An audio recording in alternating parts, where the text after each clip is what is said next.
Melrose in Bloom began in 2001 with only 6 members. So we had very small beginnings, but in the 16-17 seasons since then, Melrose in Bloom has grown to over 40 members. As you can imagine, after all these seasons, some of our original wooden planters were becoming a bit worn, a bit sorry for themselves, and we decided to look around for new planters.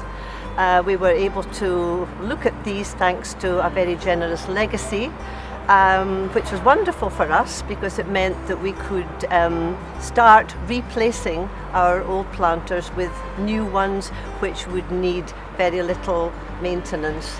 I've only been in the organisation for about 6 years, and I'm general dog's body, lifting heavy weights, and recently I've been looking after the maintenance of the planters, which has become an increasingly more difficult job, as Val pointed out.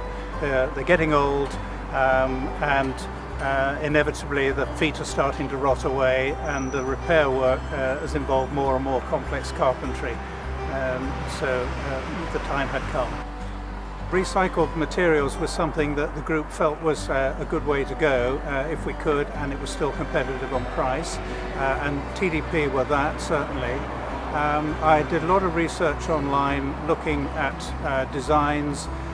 Most of the companies I looked at had fairly rigid designs that we could buy into or not, whereas TDP were able to match our existing planters pretty much exactly. These ones that you see here now are a copy of our timber versions, so they do blend in nicely while we're in the process of changing over.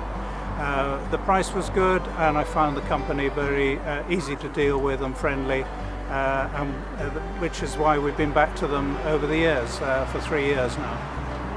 What we particularly like is the fact that we don't have to go through the annual process of taking these boxes in, storing them, drying them off thoroughly over the winter, scraping them down, washing them, and repainting them every year. Not to mention the amount of woodwork repairs. The rigid recycled plastic boxes hold together very well and are showing no signs of any deterioration whatsoever after 3 years.